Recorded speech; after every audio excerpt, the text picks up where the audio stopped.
in Europe, and I don't know if you remember any of that time, Brother Rob, because I barely remember anything from that fucking trip thanks to you. I remember hash in the back of the tour bus, and a lot of partying and trying to steal somebody's toupee. That's what I remember from that trip. Brother Rob, you know we love you. I've known you since the early 1990s.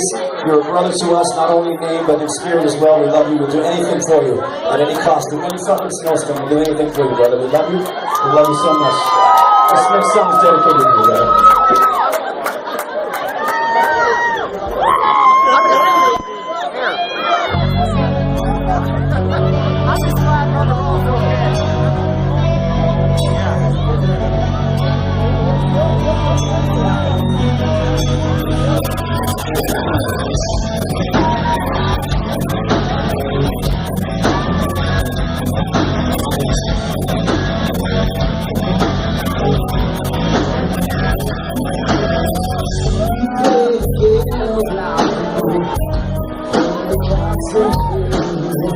It's a question of survival.